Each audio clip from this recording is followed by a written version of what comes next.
Good morning students. ഇന്ന് നമ്മൾ third മൊഡ്യൂളിൻ്റെ ഒരു പുതിയ ടോപ്പിക്കിലേക്ക് കിടക്കുകയാണ്. ആ ടോപ്പിക്കിൻ്റെ പേരാണ് ഫോം വർക്ക്. ഈ ടോപ്പിക് എന്ന് പറഞ്ഞിട്ടുണ്ടെങ്കിൽ 4 ടോപ്പിക്കുകൾ ചേർന്ന ഒരു ചാപ്റ്ററാണ് ഈ ഫോം വർക്ക് എന്ന് പറയുമ്പോൾ. ഫോം വർക്കിൽ നമുക്ക് പിന്നെ പഠിക്കാനുള്ളത് അണ്ടർപിന്നിങ്, ഷോറിങ്, അങ്ങനത്തെ കുറച്ച് ടോപ്പിക്സാണ് വരുന്നത്. എല്ലാം ഇമ്പോർട്ടൻസ് കൂടിയ ഒരു ടോപ്പിക്കാണ് ഏതൊരു എക്സാമിനേഷൻ പോയിൻ്റ് ഓഫ് വ്യൂവിൽ എടുക്കുകയാണെങ്കിലും. ഓക്കെ, അപ്പോൾ ഫോം വർക്ക് എന്ന് പറഞ്ഞിട്ടുണ്ടെങ്കിൽ അതിലത്തെ ഒരു സ്റ്റാർട്ടിംഗ് ആയിട്ടുള്ള ഒരു ടോപ്പിക്കാണ് ഫോം വർക്ക് എന്ന് പറയണത്. ഇതൊക്കെ നിങ്ങൾക്ക് അറിയുന്ന ഒരു ടോപ്പിക് തന്നെയാണ്. നിങ്ങൾ ഡേ ടു ഡേ ലൈഫിൽ കാണുന്ന ഒരു തന്നെയാണ് ഫോം വർക്ക് എന്ന് പറഞ്ഞാൽ. പക്ഷേ ഈ ഒരു പേര് കേട്ടിട്ടുണ്ടാവില്ല എന്നേ ഉള്ളൂ. ഫോം വർക്കിന് പറയണ വേറൊരു പേരാണ് സെൻറ്ററിങ്. ഓക്കെ, സെൻറ്ററിങ് എന്ന് പറയുമ്പോൾ പലവർക്കും, ഇപ്പോൾ ആൺകുട്ടികൾക്കായാലും കുറേയൊക്കെ മനസ്സിലായിട്ടുണ്ടാവും എന്താണ് അതിൻ്റെ വർക്ക് എന്ന് പറഞ്ഞു കഴിഞ്ഞാൽ. എന്താണ് സെൻറ്ററിങ് എന്ന് പറഞ്ഞിട്ടുണ്ടെങ്കിൽ അത് നമ്മൾ എന്താ പറയുക, ഒരു ഡെഫിനീഷൻ പോയിന്റ് ഓഫ് വ്യൂവിൽ പറയുകയാണെങ്കിൽ it is a sort of temporary construction provided for laying concrete to required shape. Cast in situ എന്ന് പറഞ്ഞിട്ടുണ്ടെങ്കിൽ നമ്മളുടെ സൈറ്റിൽ കാസ്റ്റ് ചെയ്യുക. ഓക്കെ, അതിനാണ് cast in situ. In site എന്നാണ് ഉദ്ദേശിക്കുന്നത്. In situ, cast in situ concrete to required shape.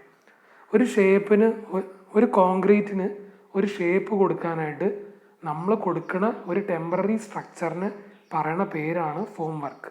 Okay, മലയാളത്തിൽ പറയുകയാണെങ്കിൽ ആ രീതിയിലും പറയാം. പക്ഷേ നിങ്ങൾക്ക് ഏതായാലും ഇംഗ്ലീഷിലല്ലേ എക്സാം ഓറിയൻറ്റഡ് ആയിട്ട് എഴുതാൻ പറ്റുള്ളൂ. അപ്പോൾ അതുകൊണ്ടാണ് പറഞ്ഞത്. ആദ്യം എന്താണ് ഫോം വർക്ക് എന്ന് ചോദിച്ചു കഴിഞ്ഞാൽ it is a temporary construction. അതാണ് ആദ്യത്തെ പോയിന്റ്. ടെമ്പററി കൺസ്ട്രക്ഷൻ എന്തിനാണ് പ്രൊവൈഡ് ചെയ്യണത്? Providing for concrete to required shape. കോൺക്രീറ്റിന് ഒരു റിക്വയർഡ് ഷേപ്പ് കൊടുക്കാനായിട്ട് പ്രൊവൈഡ് ചെയ്യണ ഒരു ടെമ്പററി കൺസ്ട്രക്ഷനെ പറയണ പേരാണ് എന്ത്? ഫോം വർക്ക് എന്ന് പറഞ്ഞു കഴിഞ്ഞാൽ. ഓക്കെ, അപ്പോൾ ഫോം വർക്ക് എന്ന് പറഞ്ഞാൽ മലയാളത്തിൽ പറയുകയാണെങ്കിൽ പലക അടിക്കുക അല്ലേ. സെൻറ്ററിങ് വർക്ക് നമ്മൾ കണ്ടിട്ടുണ്ടാവും. കോൺക്രീറ്റ്, നമ്മളെ കോൺക്രീറ്റിംഗ് വർക്ക് വാർപ്പിൻ്റെ ഒക്കെ മുന്നേ ആയിട്ട് പലക അടിക്കും അല്ലേ. പലക അടിച്ചിട്ട് അതിനൊരു ടെമ്പററി എന്ത് കൊടുക്കും? സപ്പോർട്ട് കൊടുക്കും.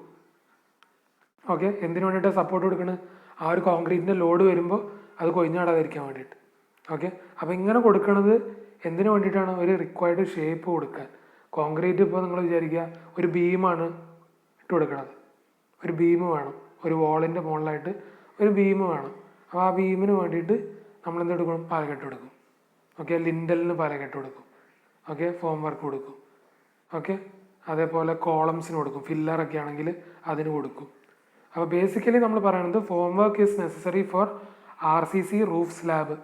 ഓക്കെ, സ്ലാബിന് നമ്മൾ ഫോം വർക്ക് ഇട്ട് കൊടുക്കും. RCC ബീമിന് കൊടുക്കും. RCC കോളം, പിന്നെ വാട്ടർ ടാങ്ക്, പിന്നെ കൂളിംഗ് ടവർ, സ്റ്റെയർ കേസ്. ഇതൊക്കെയാണ് നമ്മൾ ബേസിക്കലി ഫോം വർക്ക് മെയിൻലി ഇട്ട് കൊടുക്കണ ഒരു രീതി. പിന്നെ ഇതിലൊക്കെ ഇട്ട് കൊടുക്കാറ് റീറ്റെയിനിങ് വാളൊക്കെ ആണെങ്കിൽ നമ്മൾ ഇട്ട് കൊടുക്കാറുണ്ട്. ഓക്കെ, അങ്ങനത്തെ. അല്ലാതെ വോളിനൊക്കെ നിങ്ങൾ പലകടിക്കുന്നത് കണ്ടിട്ടുണ്ടോ? വോൾ എന്ന് പറഞ്ഞാൽ സാധാ കല്ലുകൊണ്ട് പഠിക്കണ ഒരു ചുമര് ഇല്ല. അവിടെ നമ്മൾ ഒരിക്കലും പലകയൊന്നും ഇട്ട് കൊടുക്കില്ല. അവിടെ നമ്മൾ ലെവൽ നോക്കിയിട്ട് അങ്ങ് ഇടേ ചെയ്യുക. പക്ഷെ കോൺക്രീറ്റ് അങ്ങനെയല്ല. കോൺക്രീറ്റ് ഇട്ട് കഴിയുമ്പോൾ അത് ഒലിച്ചു പോകാനൊക്കെ ഉള്ള സാധ്യത ഉണ്ട്. ഓക്കെ, ലീച്ച് ഔട്ട് ചെയ്ത് പോകാനൊക്കെ സാധ്യത ഉണ്ട്. അപ്പോൾ അങ്ങനെ പോവാതിരിക്കാൻ അതിന് റിക്വയർഡ് ഷേപ്പ് കിട്ടാൻ വേണ്ടിയിട്ടാണ് നമ്മൾ എന്ത് ചെയ്യുന്നത്? ഈ ഫോം വർക്ക് കൊടുക്കണത്. ഓക്കെ, സെൻറ്ററിങ് എന്ന് പറഞ്ഞാൽ മനസ്സിലായി എന്ന് വിചാരിക്കുന്നു. പലവർക്കും അറിയുണ്ടാവും സെൻറ്ററിങ് എന്ന് പറഞ്ഞാൽ എന്താണെന്ന്. അതിനൊരു പലക അടിച്ചിട്ട് എത്രത്തോളം ഡയമെൻഷൻ, നിങ്ങളുടെ വീടിൻ്റെ ഒരു റൂമിൻ്റെ ഡയമെൻഷൻ 3/4. ഓക്കെ, അപ്പോൾ ആ 3/4 എന്ത് ചെയ്യണം? റൂഫ് സ്ലാബാണ് കൊടുക്കണമെങ്കിൽ അതിൻ്റെ അടിയിലൊക്കെ ഫുള്ള് ആദ്യം പലക ഇട്ട് കൊടുക്കണം. ഓക്കെ, പലക അടിക്കണം. പലക അടിച്ചതിന് ശേഷമാണ് നമ്മൾ എന്ത് ചെയ്യുക? കമ്പി വളച്ചിട്ട് അതിൻ്റെ മുകളിൽ വെച്ച് കൊടുക്കുക. അതിന് ശേഷമാണ് എന്ത് ചെയ്യുക? വാർപ്പ്, നമ്മളെ കോൺക്രീറ്റിംഗ് വർക്ക് നടക്കുക. ഓക്കെ, അപ്പോൾ സെൻറ്ററിങ് ആണ് ഒരു കോൺക്രീറ്റിംഗ് വർക്കിൻ്റെ ഏറ്റവും പ്രൈമറി ഇമ്പോർട്ടൻസ് എന്ന് പറയുന്നത്. സെൻറ്ററിങ് ശരിയല്ലെങ്കിൽ നമ്മളെ വാർപ്പ് ചിലപ്പോൾ ചെരുവും വളവും തിരിവും ഒക്കെ വരാനുള്ള സാധ്യത കൂടുതലാണ്. നമ്മൾ ചില വീടുകളിൽ പറയാറുണ്ട്, നമ്മളെ മുകളിലത്തെ ടെറസ് പോർഷനിൽ വെള്ളം ഡ്രെയിൻ ചെയ്ത് പോകണമെങ്കിൽ എങ്ങനെ വേണം നമ്മളുടെ വാർപ്പ് ഉണ്ടാവാൻ? ചെറിയൊരു ചെരുവ് വേണം. ശരിക്കും പറഞ്ഞാൽ നമ്മളെ വാർപ്പ് ഇപ്പോൾ ഫ്ലാറ്റ് റൂഫാണെങ്കിൽ പോലും നമ്മളുടെ ഈ ഡ്രെയിൻ ചെയ്യണ പൈപ്പ് ഉണ്ടല്ലോ, നമ്മളൊരു പൈപ്പ് ഇട്ട് കൊടുക്കും പുറത്തേക്ക്. ഈ മഴ പെയ്യുമ്പോൾ അതൊക്കെ പുറത്തേക്ക് പോകുന്ന രീതിയിൽ. ആ മഴവെള്ളം ഇങ്ങനെ നിൽക്കുകയാണെങ്കിൽ എന്ത് സംഭവിക്കും? സ്വാഭാവികമായിട്ട് കുറച്ച് കാലം കഴിയുമ്പോൾ നമ്മളെ വീട്ടിൻ്റെ ഉള്ളിലേക്ക് ഈർപ്പം, ഡാമ്പ്നെസ് വരാനുള്ള സാധ്യത ഉണ്ട്. അപ്പം നമ്മളെങ്ങനെയാണ് ഫ്ലാറ്റ് റൂഫ് ആണെങ്കിലും പ്രൊവൈഡ് ചെയ്യുക? ഫ്ലാറ്റ് റൂഫ് ആണെങ്കിലും അതിൻ്റെ ഒരു ചെറിയൊരു സ്ലോപ്പ് ഇട്ട് കൊടുക്കും. അത് എവിടെയാണെങ്കിലും, ഇപ്പോൾ നമ്മൾ ബാത്റൂമിലാണെങ്കിലും, ഇപ്പോൾ നമ്മൾ കുളിക്കുകയാണ്, ആ വെള്ളമൊക്കെ ഒന്ന് ചെരിഞ്ഞ് കൊടുക്കുക. അങ്ങനെ ആകുമ്പോൾ അത് ഡ്രെയിൻ ചെയ്ത് പോകാൻ സൗകര്യമായിരിക്കും. അപ്പം അതേപോലെ ചെറിയൊരു ഒരു സ്ലോപ്പ് കൊടുക്കണം ഏതൊരു സ്ട്രക്ചറാണെങ്കിലും. എന്തിനു വേണ്ടിയിട്ടാണ്? വെള്ളം ഒന്ന് ഡ്രെയിൻ ചെയ്ത് പോകാൻ, എത്ര ഫ്ലാറ്റ് ആണെങ്കിലും. ഇനി അഥവാ അങ്ങനെയല്ല, നിങ്ങൾ വിചാരിച്ച് നോക്കുക, നിങ്ങൾ കൊടുത്ത ഒരു ഓവ് പൈപ്പാണ്, പുറത്തേക്ക് പോണ വെള്ളത്തിൻ്റെ പൈപ്പ്, ഡ്രെയിൻ പൈപ്പ് കൊടുത്തു. ആ പൈപ്പ് കുറച്ച് ഹൈ ലെവലിലാണ്, നിങ്ങളുടെ വീടിൻ്റെ ടെറസ് കുറച്ച് എന്താ പറയുക, സ്ലോപ്പ് ഡിഫറൻസ് നടുക്കാണ് ചെരിഞ്ഞിട്ട് താഴേക്കുള്ളത്. അപ്പോൾ നടുക്ക് ഇങ്ങനെ വെള്ളം കെട്ടിക്കിടക്കും. അപ്പോൾ അങ്ങനെ ആയാൽ ശരിയാവില്ല. അപ്പോൾ അതൊക്കെയാണ് നമ്മൾ പറയണത്. ഫോം വർക്ക് നമ്മളെ സെൻറ്ററിങ് നല്ല കൃത്യമായിട്ട് ചെയ്തിട്ടുണ്ടെങ്കിൽ നമുക്ക് ഒരു ബുദ്ധിമുട്ടും വരില്ല ഭാവിയിൽ. അല്ലെങ്കിൽ വെള്ളം കെട്ടി കടന്ന് നിന്നിട്ട് സ്വാഭാവികമായിട്ട് നിങ്ങൾ കണ്ടിട്ടുണ്ടാവും ചില വീടുകളിലൊക്കെ വെള്ളം ഇങ്ങനെ ഡ്രെയിൻ ചെയ്ത് പോകണില്ല, ടെറസുമ്മ ഇങ്ങനെ വെള്ളം കെട്ടിക്കിടന്ന് നിൽക്കും. അങ്ങനെ നിൽക്കാൻ പാടില്ല. ആ രീതിയിൽ വേണം നമ്മുടെ കൺസ്ട്രക്ഷൻ ചെയ്യാനായിട്ട്. നമ്മൾ ഈ കാര്യങ്ങളൊക്കെ ശ്രദ്ധിക്കണം. അപ്പോൾ ഫോം വർക്ക് പറയുമ്പോൾ നമ്മൾ അടുത്ത് പറയാൻ പോകുന്നത് ഒബ്ജക്റ്റീവ്സ് ഓഫ് ഫോം വർക്കാണ്, അല്ലെങ്കിൽ റിക്വയർമെൻറ്റ്സ് ഓഫ് ഫോം വർക്ക്. എന്തൊക്കെയാണ് അതിൻ്റെ റിക്വയർമെൻറ്റ്സ് മെയിനായിട്ട് വരുന്നത്? അത് ആദ്യത്തെ കേസ് പറയുന്നത് എന്താണെന്ന് വെച്ചിട്ടുണ്ടെങ്കിൽ അതിൻ്റെ സ്ട്രെങ്ത്തിനെ കുറിച്ചാണ്. സ്ട്രോങ് ആയിരിക്കണം. എന്തുകൊണ്ടാണ് സ്ട്രോങ് ആയിരിക്കണം എന്ന് പറയാൻ കാരണം, പെട്ടെന്നൊരു കോൺക്രീറ്റിൻ്റെ ലോഡാണ് അതിൽ വരുന്നത്. കോൺക്രീറ്റ് എന്ന് പറഞ്ഞാൽ എന്താണ് സാധനങ്ങൾ, എന്താണ് മെറ്റീരിയൽസൊക്കെ വരുന്നത്? നമ്മൾ ഫൈൻ അഗ്രിഗേറ്റ്, കോസ് അഗ്രിഗേറ്റ്, പിന്നെന്തൊക്കെയാണ് സിമെൻറ്റ്, വാട്ടർ, പിന്നെ RCC ആണെങ്കിൽ അതിൻ്റെ നമ്മളുടെ എന്താ പറയുക സ്റ്റീൽ റീഇൻഫോഴ്സ്മെൻറ്റ് അല്ലേ? ഈ റീഇൻഫോഴ്സ്മെൻറ്റ് എല്ലാത്തിൻ്റെയും കൂടി കന ഇതിൻ്റെ മുകളിലേക്കാണ് വരുന്നത്. ഏതിൻ്റെ മുകളിലേക്ക്? ഈ ഫോം വർക്കിൻ്റെ മുകളിലേക്ക്. ഓക്കെ, പലകടിച്ചതിൻ്റെ മുകളിലേക്ക്. അപ്പം അങ്ങനെ അതിൻ്റെ മുകളിലേക്ക് അത്രയും ലോഡ് വരുമ്പോൾ നിങ്ങളൊന്ന് ആലോചിച്ച് നോക്കുക, വാർപ്പ് നടക്കുന്ന സമയത്ത് എത്ര പേരാണ് അതിൻ്റെ മുകളിലുണ്ടാവുക അല്ലേ? മേസ്ത്രി ഉണ്ടാവും, ഈ വർക്കേഴ്സ് ഉണ്ടാവും, ചിലപ്പോൾ നമ്മളും പോയി നിൽക്കും, ചിലപ്പോൾ സൈറ്റ് എൻജിനീയേഴ്സും ഉണ്ടാവും അല്ലേ? ചിലർ മറ്റേ എന്താ പറയുക കോമ്പാക്ഷൻ ചെയ്യാൻ ആൾക്കാരുണ്ടാവും. അങ്ങനെ ഇത്രയും ആൾക്കാരുടെ ലോഡാണ് അതിൻ്റെ മുകളിലേക്ക് വരുന്നത്. അതിൻ്റെ ഒപ്പം തന്നെ കോൺക്രീറ്റ് അങ്ങ് ഇടുക ചെയ്യുക, ഒറ്റടിക്കാണ്ട് ഒരു ഹൈറ്റിൽ നിന്ന് അങ്ങ് താഴേക്ക് ഇടുക ചെയ്യുക അല്ലേ? കണ്ടിട്ടുണ്ടാവും. അപ്പോൾ അങ്ങനെ ഇടുന്ന സമയത്തൊക്കെ എന്താണ് അത്രയും ലോഡ് ഏറ്റെടുക്കാനുള്ള കെൽപ്പ് ആ ഒരു ഫോം വർക്കിന് ഇല്ലെങ്കിൽ എന്ത് സംഭവിക്കും? സ്വാഭാവികമായിട്ട് എല്ലാം കൂടി പൊളിഞ്ഞ് നമ്മൾ താഴെത്തും. ഓക്കെ, 2 നില കെട്ടിട്ടാണെങ്കിൽ പെട്ടെന്ന് തീരുമാനമായിക്കോളും. അപ്പോൾ അതുകൊണ്ടാണ് പറയുന്നത് it should be strong enough to resist the pressure of weight of fresh concrete and superimposed load. Okay, രണ്ടാമത്തെ പറഞ്ഞിട്ടുണ്ടെങ്കിൽ എന്താ? It should be rigid. Rigid എന്ന് പറഞ്ഞിട്ടുണ്ടെങ്കിൽ എന്താ?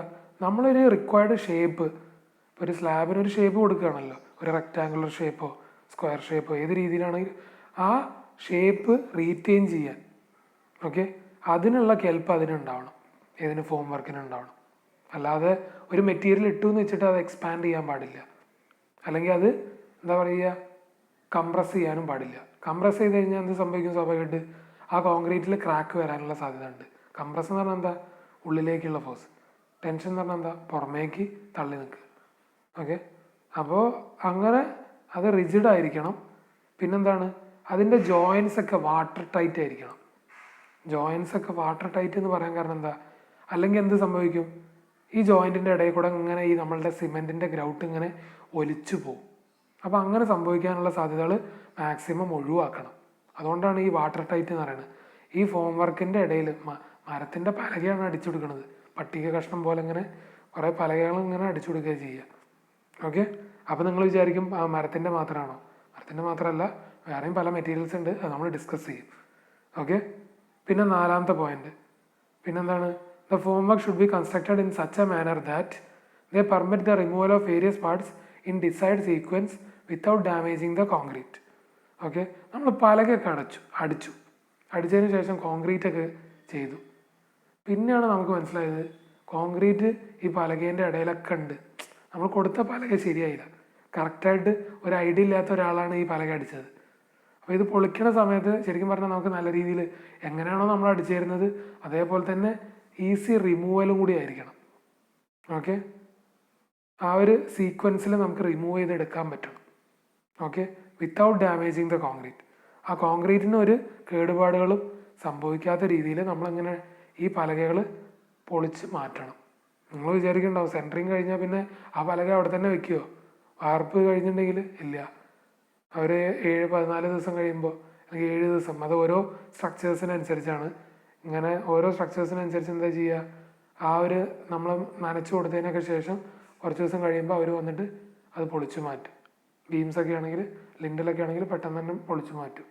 ഓക്കെ, അപ്പോൾ അങ്ങനത്തെ ഓരോ കാര്യങ്ങളും നമ്മൾ എന്തായിരിക്കണം, അത് ഈസി നമുക്ക് അഫോർഡ് ചെയ്യാൻ പറ്റണം റിമൂവൽ. ഓക്കെ, ഇനി 5ാമത്തെ പോയിൻ്റായിട്ട് പറയേണ്ടത് ചീപ്പായിരിക്കണം. ഈസിലി അവൈലബിളും ആയിരിക്കണം, ചീപ്പും ആയിരിക്കണം. പിന്നെന്താണ്, കുറേ പ്രാവശ്യം ഉപയോഗിക്കാൻ പറ്റണം. അല്ലാതെ ഒരു പ്രാവശ്യം ഉപയോഗിച്ചു എന്ന് വെച്ചിട്ട് അത് പിന്നെ ഉപയോഗിക്കാത്ത രീതിയിലാക്കാൻ പാടില്ല. കുറേ പ്രാവശ്യം ഉപയോഗിക്കാൻ പറ്റണം, ചീപ്പായിരിക്കണം, ഈസിലി അവൈലബിളും ആയിരിക്കണം. ചീപ്പാന്ന് വിചാരിക്കുക, പക്ഷേ സാധനം അവിടെ ഒന്നും കിട്ടാനും ഇല്ല. അങ്ങനെയൊക്കെ ആയിക്കഴിഞ്ഞാൽ ബുദ്ധിമുട്ടല്ലേ. അപ്പോൾ ചീപ്പ്, ഈസിലി അവൈലബിൾ, അതേപോലെ റീയൂസ് ചെയ്യാനും പറ്റണം. പല പ്രാവശ്യം ഉപയോഗിക്കാൻ പറ്റണം. അല്ലാതെ ഒരു മരം ഉപയോഗിച്ചു അത് കഴിഞ്ഞിട്ട് അത് കറക്റ്റായിട്ട് ഉപയോഗിച്ചിട്ട് കാര്യമുണ്ടോ? ഇല്ല. അപ്പോൾ നമുക്ക് പല യൂസുകളും വരും. പലതരത്തിലുള്ള വാർപ്പുകളുണ്ടാവും, വലിയ വലിയ കൺസ്ട്രക്ഷൻ സൈറ്റുകളുണ്ടാവും. അപ്പോൾ ആ സൈറ്റുകളിലൊക്കെ നമ്മൾ വീണ്ടും വീണ്ടും ഉപയോഗിക്കേണ്ട ആവശ്യം വരും. ഓക്കെ, ഒരു വാർപ്പ് എന്ന് പറഞ്ഞാൽ 46 നില ഉണ്ടെങ്കിൽ 46 നിലേൻ്റെയും വാർപ്പുകൾ ഒരേ സമയത്ത് നടക്കൊന്നുമില്ല. അതിങ്ങനെ ഓരോ വർക്കുകളിങ്ങനെ ഓരോന്നായിട്ട് നടക്കുള്ളൂ. ഓക്കെ, ഇനി 6ാമത്തെ പോയിന്റ് എന്ന് പറഞ്ഞിട്ടുണ്ടെങ്കിൽ എന്താണ്, ആ ലെവലുകളൊക്കെ നമ്മൾ ആക്യുറേറ്റ് ആയിട്ട് നമ്മൾ സെറ്റ് ചെയ്യണം. ഓക്കെ, അല്ലെങ്കിൽ എന്താ ചെയ്യും, സ്വാഭാവികമായിട്ടും ചെരുവും വളവും തിരിവും ഒക്കെ വരാൻ സാധ്യത ഉണ്ട്. പിന്നെന്താണ് 7ാമത്തെ പോയിൻ്റായിട്ട് പറയുന്നത്, അത് ലൈറ്റായിരിക്കണം. അത്ര കനം ഉണ്ടാകാൻ പാടില്ല, ലൈറ്റായിരിക്കണം. ലൈറ്റ് വെയിറ്റ് എന്നാണ് ഉദ്ദേശിക്കുന്നത്. നമ്മളെന്താ പറയുക, നല്ല കനമുള്ളൊരു മെറ്റീരിയലൊക്കെ വെച്ചു, അത് കഴിഞ്ഞിട്ട് പിന്നെ നമ്മളത് ക്യാരി ചെയ്യണ്ടേ, ഹെവി കൺസ്ട്രക്ഷനായിട്ട് മാറും. അത് പൊളിച്ച് മാറ്റുമ്പോൾ നമുക്ക് തന്നെയാണ് അതിൻ്റെ ബുദ്ധിമുട്ടുകൾ വരാൻ സാധ്യത. ഓക്കെ, 8ാമത്തെ പോയിന്റ് എന്താണ്, should not warp or get distorted when exposed sun, rain or water during concreting. Okay, ഉദ്ദേശിക്കുന്നത് എന്താ വെച്ചിട്ടുണ്ടെങ്കിൽ നമ്മളുടെ കാലാവസ്ഥ മാറുന്നതിനനുസരിച്ച് ഇത് വളയാൻ പാടില്ല, അല്ലെങ്കിൽ ബെൻഡ് സംഭവിക്കാൻ പാടില്ല. ഞാൻ ടിമ്പറിൻ്റെ കേസിൽ പറഞ്ഞിരുന്നു, കാലാവസ്ഥേൻ്റെ അനുസരിച്ച് എന്ത് ചെയ്യും, അത് ബെൻഡ് ചെയ്യാനുള്ള സാധ്യതകളുണ്ട്. അപ്പോൾ അങ്ങനെ ബെൻഡ് ചെയ്യാനുള്ള സാധ്യത ഉണ്ടാവാൻ പാടില്ല. ഓക്കെ, പിന്നെ 9ാമത്തെ പോയിന്റ് എന്ന് പറഞ്ഞിട്ടുണ്ടെങ്കിൽ form work should rest on firm base. Form work എന്ന് വെച്ചിട്ടുണ്ടെങ്കിൽ നമ്മൾ പലകെ മാത്രം അടിച്ചിട്ട് കാര്യമില്ല, അതിന് സപ്പോർട്ടും കൂടി കൊടുക്കണം. ഈ സപ്പോർട്ട് എങ്ങനെയാണ്, നല്ലൊരു എന്തുണ്ടാവണം, അടിത്തറ ഉണ്ടാവണം ഈ സപ്പോർട്ടിന്. അല്ലാതെ വെറുതെ സപ്പോർട്ട് മാത്രം കൊടുത്തിട്ട് കാര്യമില്ല. നല്ല രീതിയിൽ ഒരു കോൺക്രീറ്റ് ഇടുമ്പോഴത്തേക്ക് എല്ലാം കൂടി ചാടി വീഴാൻ പാടില്ല. അപ്പോൾ അതിന് നമ്മൾ ഈ മുളയൊക്കെ വെച്ചിട്ട് സപ്പോർട്ടിങ് കൊടുക്കും അല്ലേ. ആ സപ്പോർട്ടിങ് ഒക്കെ നല്ല ഫേം ആയിരിക്കണം. ഫേം എന്ന് പറഞ്ഞാൽ എന്താണ്, അത്രയും നല്ല സപ്പോർട്ടീവ് ആയിരിക്കണം. നമ്മൾ ഫൗണ്ടേഷൻ ഇട്ട് കൊടുക്കണ പോലെ തന്നെ ഇരിക്കണം. എന്തൊരു കുലുക്കോ ലോഡ് വന്നാലും അത് വീഴാൻ പാടില്ല. ഇനി അവസാനമായിട്ട് പറയണ പോയിന്റ് എന്ന് വെച്ചിട്ടുണ്ടെങ്കിൽ, ഈ ഒരു ഡിസൈന് നമ്മൾ ബാലൻസ്ഡ് ആയിട്ടുള്ള ഒരു ഡിസൈൻ ആയിരിക്കണം ഈ ഫോം വർക്ക് ചെയ്യുമ്പോൾ നമ്മൾ ശ്രദ്ധിക്കേണ്ട കാര്യം.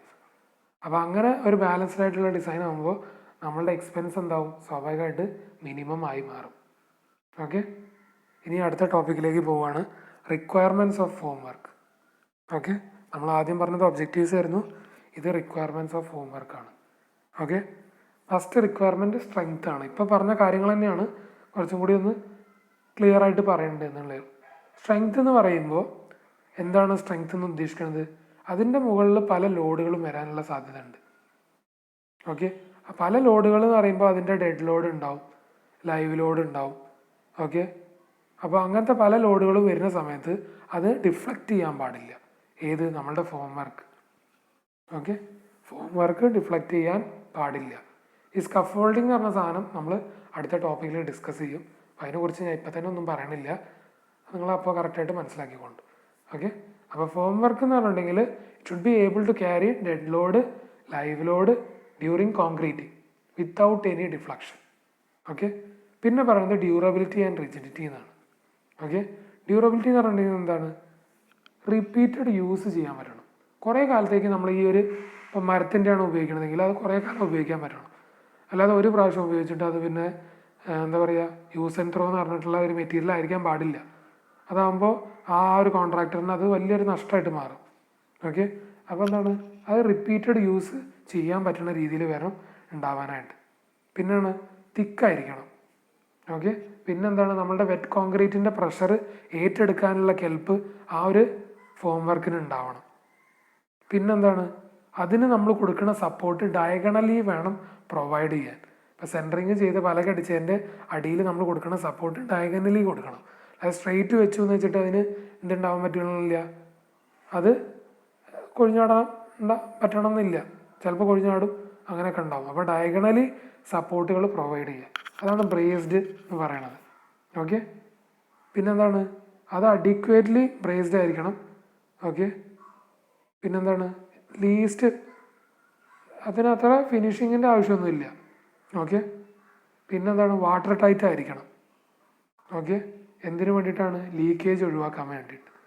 ഓക്കെ, മോർട്ടാർ ലീക്ക് ചെയ്ത് പോവാതിരിക്കാൻ വേണ്ടിയിട്ട് വേണം നമ്മൾ എന്ത് ചെയ്യാനായിട്ട്, അത് വാട്ടർ ടൈറ്റ് ആയിട്ട് പ്രൊവൈഡ് ചെയ്യേണ്ടത്.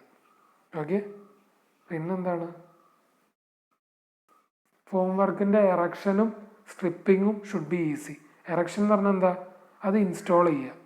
ഓക്കെ, ആ രീതിയിൽ നമ്മൾ റെഡി ആക്കി എടുക്കുന്നത് എന്താണ്, അത് ഈസി ആയിരിക്കണം. അതേപോലെ തന്നെ അത് ഒഴിവാക്കുമല്ലോ, നനച്ചൊക്കെ കഴിഞ്ഞതിന് ശേഷം 14 ദിവസം കഴിഞ്ഞതിന് ശേഷം നമ്മൾ എന്ത് ചെയ്യും, ഈ പലകയൊക്കെ എടുക്കും. ആ എടുക്കുന്ന സമയത്ത് അതും സിമ്പിളായിരിക്കണം. ഓക്കെ, പിന്നെന്താണ്, ഏതൊരു സൈസോ ഷേപ്പോ ഈ ഒരു ഫോം വർക്ക് കൊണ്ട് നമുക്ക് ഉണ്ടാക്കാൻ സാധിക്കണം. ഓക്കെ, പിന്നെന്താണ്, ഓവറോൾ എക്കോണമി, അതാണ് അവസാനത്തെ പോയിൻ്റായിട്ട് എപ്പോഴും പറയുക. അതാണ് cost, erection, stripping, finishing of surface should be fairly low. അതിൻ്റെ പ്രൈസൊക്കെ ശരിക്കും പറഞ്ഞിട്ടുണ്ടെങ്കിൽ അത്ര ബുദ്ധിമുട്ടുണ്ടാവാൻ പാടില്ല. ബുദ്ധിമുട്ടില്ലാത്ത വർക്ക് ആകുമ്പോഴാണ് സ്വാഭാവികമായിട്ട് എന്താണ്, അതിൻ്റെ ഒരു പ്രൈസും കുറയുക. ഓക്കെ, ഇനി അടുത്ത് പറയാൻ പോണത് നമ്മളുടെ മെറ്റീരിയൽസ് ഓഫ് ഫോം വർക്കാണ്. ബേസിക്കലി നമ്മൾ പറയുകയാണെങ്കിൽ നമ്മൾ ടിമ്പർ ഉപയോഗിക്കും. ടിമ്പർ എന്ന് പറഞ്ഞാൽ മരത്തിൻ്റെ തടി. പിന്നെ പ്ലൈവുഡ് ഉപയോഗിക്കും. പിന്നെ ബേസിക്കലി പറയുന്നത് സ്റ്റീലിൻ്റെ ഉപയോഗിക്കും. അലുമിനിയത്തിൻ്റെ ഫോം വർക്ക് ഉപയോഗിക്കും. ഫ്രെയിം വർക്കല്ല, ഫോം വർക്കാണ് കേട്ടോ. ഞാൻ ഒന്നുകൂടി പറയുകയാണ്, ഫോം വർക്ക്, FORM, ഫ്രെയിം വർക്കല്ല, FRAME അല്ല, ഫോം വർക്കാണ്. ഓക്കെ, അപ്പോൾ നമ്മൾ ശ്രദ്ധിക്കേണ്ട കാര്യം, മെറ്റീരിയൽസ് ഓഫ് ഫോം വർക്ക് നമ്മൾ എന്തിൻ്റെ ബേസിസിലാണ് സെലക്ട് ചെയ്യണത്. അത് ബേസിക്കലി നമ്മൾ സെലക്ട് ചെയ്യണത് നമ്മളുടെ എക്കോണമി എന്ന് പറഞ്ഞിട്ടുണ്ടെങ്കിൽ നമ്മളെ കയ്യിലുള്ള കാശിൻ്റെ അടിസ്ഥാനത്തിൽ, അതേപോലെ റിക്വയർമെൻറ്റ്, ഇക്കോണമി റിക്വയർമെൻറ്റ് എന്നാണ്. ഓക്കെ, എക്കോണമിയും നമ്മളുടെ റിക്വയർമെൻറ്റിനനുസരിച്ച് നമുക്കിപ്പോൾ നിങ്ങൾ വിചാരിക്കുക നല്ലൊരു സർക്കുലാറോ അല്ലെങ്കിൽ കേർവ്ഡ് ഷേപ്പോ അങ്ങനെയൊക്കെ കൊടുക്കാൻ പറ്റണം, ആ രീതിയിലുള്ള ഫോം വർക്കാണ് വിചാരിക്കുക. പക്ഷേ ചില ഷേപ്പുകളിൽ അത് ചെയ്യാൻ സാധിക്കാൻ പറ്റണം എന്നില്ല. ഓക്കെ, അപ്പോൾ ആ ഒരു കാരണം കൊണ്ട് നമ്മൾ എന്ത് ചെയ്യും, പല ഫോം വർക്ക് ഉപയോഗിക്കാതിരിക്കും. ഓക്കെ, കോമൺലി യൂസ് ചെയ്യുന്നത് timber, plywood, steel and aluminium ആണ്. പിന്നെന്താണ്, മൂന്നാമത്തെ പോയിൻ്റായിട്ട് പറയേണ്ടത്, if material is to be used only a few times, timber is more economical than steel or aluminium. നമുക്ക് കുറച്ച് പ്രാവശ്യം ഉപയോഗിക്കുകയാണല്ലോ. നിങ്ങൾ വിചാരിക്കുക ഒരു 4 വർക്കേ ഉള്ളൂ. 4 വർക്കിനൊക്കെ പോയി മരത്തിൻ്റെ തടിയാണെങ്കിലും വലിയ കുഴപ്പമില്ല. പലകടിക്കണത് മരത്തിൻ്റെ തടിയാണെങ്കിലും കുഴപ്പമില്ല. പക്ഷെ അതിനും കാട്ടി കൂടുതലാണെങ്കിൽ നമുക്ക് ഏറ്റവും ബേസിക്കലി നമ്മൾ പ്രിഫർ ചെയ്യണത് ഏതായിരിക്കും, സ്റ്റീലൊക്കെയാണ്. സ്റ്റീൽ ആയത് കാരണം എന്തുകൊണ്ടാണ് അങ്ങനെ പറയാൻ കാരണം എന്ന് വെച്ചിട്ടുണ്ടെങ്കിൽ, സ്റ്റീലിന് നമുക്ക് എത്ര റിക്വയർഡ് ഷേപ്പിലും നമുക്ക് അലൈൻ ചെയ്യാൻ പറ്റും. അത് കുറേ പ്രാവശ്യം റീയൂസ് ചെയ്യാൻ പറ്റും. പിന്നെ അതിൻ്റെ ബുദ്ധിമുട്ടുകൾ എന്താണെന്ന് ചോദിച്ചു കഴിഞ്ഞാൽ, സ്റ്റീല് ഹെവി ആയിരിക്കും. ഓക്കെ, ഹെവി ഇൻ വെയിറ്റ് ആയിരിക്കും. പിന്നെ അതിന് കൊറോഷൻ സംഭവിക്കാനുള്ള സാധ്യതകളുണ്ട്. ഓക്കെ, അങ്ങനത്തെ കുറച്ച് ബുദ്ധിമുട്ടുകളുണ്ട്. പിന്നെ അതേപോലെ അതിൻ്റെ കോസ്റ്റ് കൂടുതലായിരിക്കും. നിങ്ങൾക്കറിയാം, മരത്തിൻ്റെ തടീനെയും കാട്ടി എങ്ങനെയായാലും സ്റ്റീലിൻ്റെ കോസ്റ്റ് കൂടുതലായിരിക്കും അല്ലേ. അപ്പോൾ അങ്ങനത്തെ ബുദ്ധിമുട്ടുകളൊക്കെ ഉണ്ട്. പക്ഷേ കുറച്ച് പ്രാവശ്യമേ ഉപയോഗിക്കേണ്ടുള്ളൂ. ഇപ്പോൾ നിങ്ങൾ വിചാരിക്കുകയാണ് നിങ്ങളൊരു കോൺട്രാക്ടറാണ്, ഒരു 4 വർക്കേ ഉള്ളൂ, അത് കഴിഞ്ഞാൽ നിങ്ങൾ കോൺട്രാക്റ്റിംഗ് പണി നിർത്തി. അങ്ങനെ 4 വർക്കാണെങ്കിൽ ടിമ്പറൊക്കെ തന്നെ ഉപയോഗിച്ചാൽ കൂടുതൽ ധാരാളം. നാലാമത്തെ പോയിൻ്റായിട്ട് പറയുന്നത്, സ്റ്റീൽ ഫോം വർക്ക്സ് നമ്മൾ ബേസിക്കലി ഉപയോഗിക്കുന്നത് ലാർജ് കൺസ്ട്രക്ഷൻ പ്രൊജക്റ്റിലാണ്. പിന്നെന്താണ്, or in situations where large number reuses of the same shuttering is possible. Okay, reuse ചെയ്യാൻ പറ്റും ഷട്ടറിങ്. അതേപോലത്തെ ഷട്ടറിങ് എന്താ പറയുക, യൂസ് ചെയ്യണ ആ ഒരു സമയത്തൊക്കെയാണ് നമ്മൾ ബേസിക്കലി സ്റ്റീൽ എന്ന രീതിയിൽ ചിന്തിക്കുക. Okay, the form of round column, curved surfaces, monolithic sewers, tunnels etcetera should be made out of steel as a matter of experience. Okay, ഞാൻ പറഞ്ഞില്ലേ, റിക്വയർഡ് ഷേപ്പ്, സൈസ്, അങ്ങനെ പല രീതിയിലുള്ള ടണലുകൾ ഉണ്ടാക്കാനും എല്ലാ കാര്യത്തിനും നമ്മൾ ബേസിക്കലി ഏറ്റവും കൂടുതൽ പ്രിഫർ ചെയ്യണത് സ്റ്റീൽ ഫോം വർക്കാണ്. ഓക്കെ, ലോ കോസ്റ്റ് ആയതുകൊണ്ട് കാരണം മാത്രമാണ് നമ്മൾ എന്ത് ഉപയോഗിക്കുന്നത്, ടിമ്പർ എന്ന രീതിയിൽ ചിന്തിക്കണത്. പിന്നെ ഈ പ്ലൈവുഡ് ഉപയോഗിക്കാതെ ഇരിക്കാനുള്ള മെയിൻ കാരണം അത് ചില സമയത്ത് നമ്മളറിയാം പ്ലൈവുഡ് എന്ന് പറഞ്ഞാൽ എന്താണ്, ചെറിയ ചെറിയ സ്ട്രിപ്പാണ് അല്ലേ. ചില സമയത്ത് നമ്മൾ സ്ട്രിപ്പിൻ്റെ സൈസ് കുറഞ്ഞു പോയി എന്ന് വിചാരിക്കുക, അപ്പോൾ അതിന് ബെൻഡ് ചെയ്യാനുള്ള ടെൻഡൻസി ഉണ്ടാവും. നമ്മൾ പറഞ്ഞിട്ടുണ്ട് ടിമ്പറിൽ പലതരത്തിലുള്ള ഡിഫക്റ്റ് ഉണ്ട്, ബോയിങ് എന്നൊക്കെ പറഞ്ഞിട്ടുണ്ട്, ബെൻഡിങ് എന്നൊക്കെ പറഞ്ഞിട്ട് പലതരത്തിലുള്ള ഡിഫക്റ്റ് ഉണ്ട്. അപ്പോൾ അങ്ങനെയൊക്കെ സംഭവിക്കാനുള്ള സാധ്യതകൾ കൂടുതലാണ്. അപ്പോൾ അതുകൊണ്ടാണ് നമ്മൾ ബേസിക്കലി എന്താണ്, സ്റ്റീൽ ഫോം വർക്കാണ് വലിയ വലിയ വർക്കിനും പിന്നെ റീയൂസബിൾ ആയിട്ടുള്ള വർക്കുകൾക്കൊക്കെ നമ്മൾ ബേസിക്കലി പ്രിഫർ ചെയ്യണത് ഏതായിരിക്കും, സ്റ്റീൽ ഫോം വർക്കായിരിക്കും. ഓക്കെ, അപ്പോൾ ഇന്നത്തെ ക്ലാസ് എല്ലാവർക്കും മനസ്സിലായി എന്ന് തോന്നുന്നു. എന്തെങ്കിലും ഡൗട്ടുകൾ ഉണ്ടെങ്കിൽ നിങ്ങൾക്ക് ചോദിക്കാവുന്നതാണ്.